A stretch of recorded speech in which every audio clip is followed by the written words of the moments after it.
if unwilling to rise in the morning, say to thyself, I wake up, or I awake to do the work of a man. Marcus Aurelius.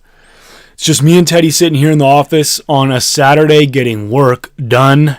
And I woke up this morning having not planned my day, kind of on purpose. I want to do a bit of a thinking day, determine what I need to do, what the biggest things I can do are, so that next week and the week after and the week after that, I don't have the shackles that uncertainty brings into our lives. I think if we're uncertain about what we're trying to do, who we're trying to be, then we're wandering, we're thinking too much.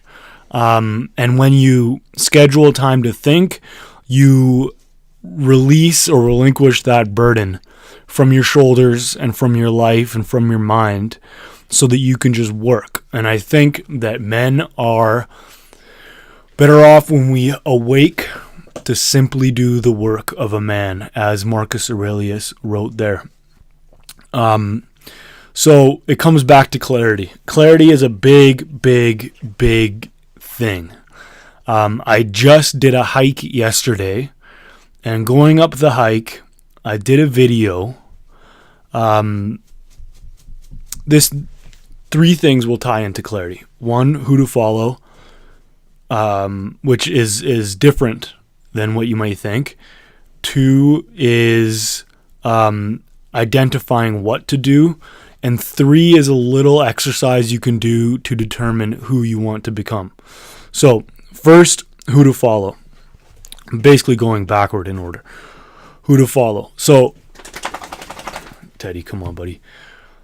When you're determining who to follow, and I think we do need to have people that we look to for guidance, whether it's their words, work, or communication with them.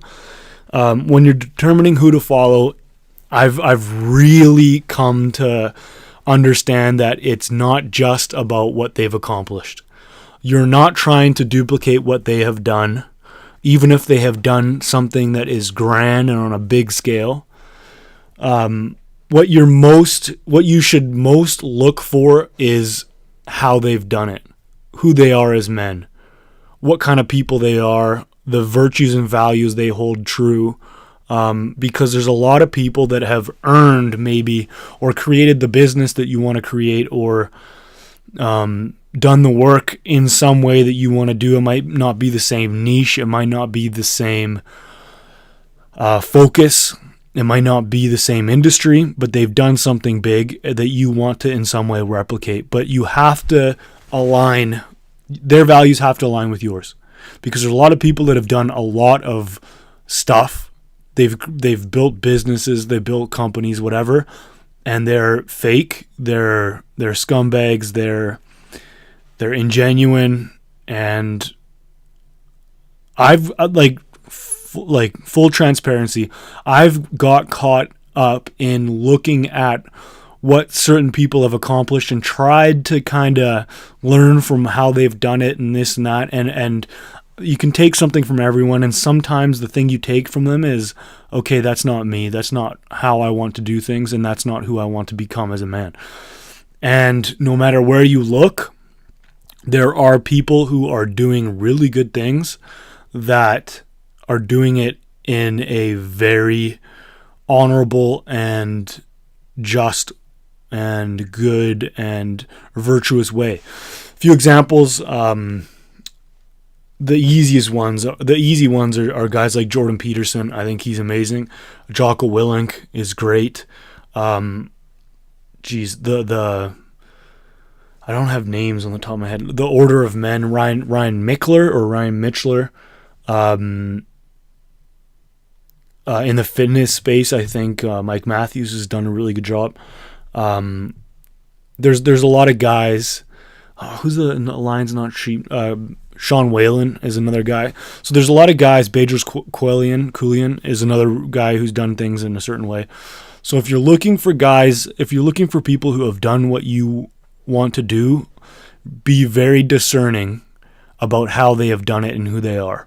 I think that's very, very important, because you can end up following someone's path and how they've done it, following their stuff, and then look back a year, 2 years, and you've done a lot of work, and you realize that it's not in line with who you are as a man, and you're selling yourself out, and that's not worth anything. And obviously Art of Manliness, Brett McKay, another guy who's done really good things honorably. So the list could go on. Whatever you want to do,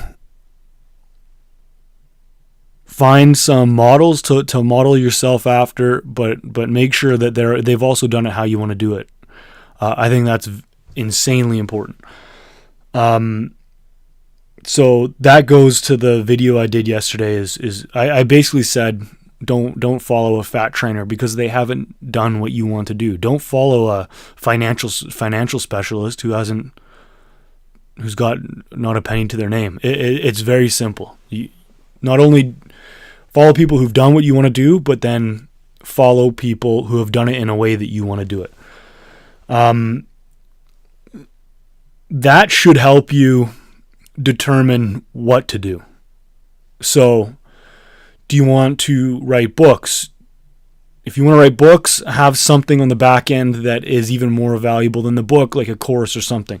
But structure your business, structure your day to get work done that brings you closer to your ideal, but it's work that you do that is also honorable. So that should clarify what to do. For me, it is very simple. I'm writing books and articles every day, and then I'm creating courses that are even higher value on the back end that help guys really hone in and accomplish what they want to accomplish, be it training, be it nutrition, be it discipline, be it virtues that they want to develop to become the men that they want to become. So for me, I'm really simplifying it to create the best books I can create, the best programs I can create, the best courses I can create, and the best articles I can create.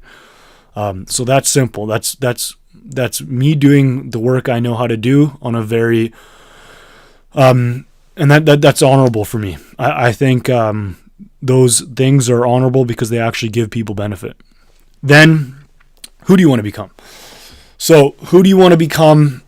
I think is almost the most important thing, and I think we can tie this. There's a couple ways to determine who you want to become. Obviously, you read history, you look at models and so forth. But then when you look at who you want to become as a man, you're not becoming this person for your woman, although family is very important. But if you're a man, if you're married, if that's where you are in life, or if you want to become married, or if you want to get married, a good exercise, I feel, is determining who your ideal woman is, characteristics, all this different stuff. And then think about who she would want. So forget about who you want to become. Think about who this person would want to be with. Think about the work ethic. Of course, a woman wants a work ethic in her man. Think about the type of personality. She's not going to want a guy who loses it quickly, a guy who loses his temper, a guy who gets down and depressed and brings her down with him. She's going to want someone that's caring and so forth. Think about that. Think about the kind of work she would want her man to do. Like not cheesy, dirty work, but the honorable work. Think about the ambitions. Like, think about that kind of stuff from the woman's perspective. I think that's actually very helpful. And then step back, detach, and think about the man you want to live as every day. Think about your ideal day as if you had to live it every day for the rest of your life. That should determine who you want to become. But that doesn't have to be pushed into the future. Think about the life you want to live. Think about your ideal life with what you have right now. So this ideal self, it does not have to be pushed into the future. Make it more ambitious than who you're living as right now, but determine the weakness that you have in your life Maybe it's the laziness, the slothfulness, the spending, the envy, whatever the weaknesses are. Those are the things you have to remove, because I think you've probably got a lot of good things going for you in life, be it what you're doing, who you are, that kind of thing. But then there's things that you got to root out, and rooting them out leaves only the good.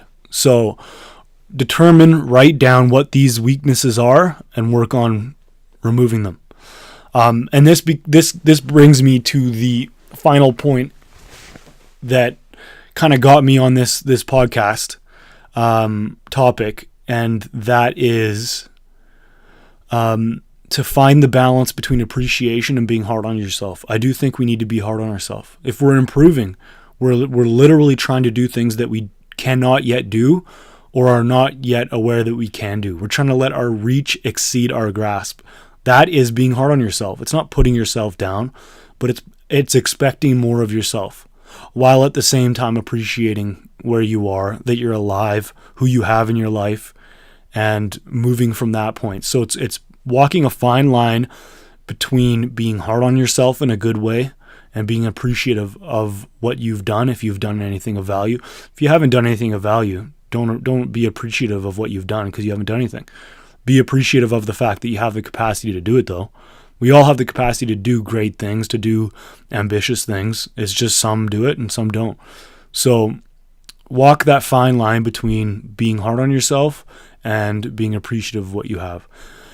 And we'll end with that quote again. If unwilling to rise in the morning, say to thyself, I awake to do the work of a man. So determine what the work is that you must do. Determine on what about yourself you have to work on, and raise the standard of who you are now. Don't wait to accomplish something to raise that standard. Don't wait for someone to tell you that you can. Just do it. Raise the standard of who you are and what you expect from yourself. And hopefully you've got something from this podcast. Head to thelostartofdiscipline.com to pick up a free book that will help, or a free audiobook that will help with things like that. It's not actually free. There's a hosting fee of $2.95. So whatever. $2.95. I'm basically giving it away. Head to thelostartofdiscipline.com and pick that up. And if there's anything I can help you with, shoot me an email, chat@chathosefitness.com. I will talk to you soon. And if you like this, again, please share. Share it around. All right. Take care.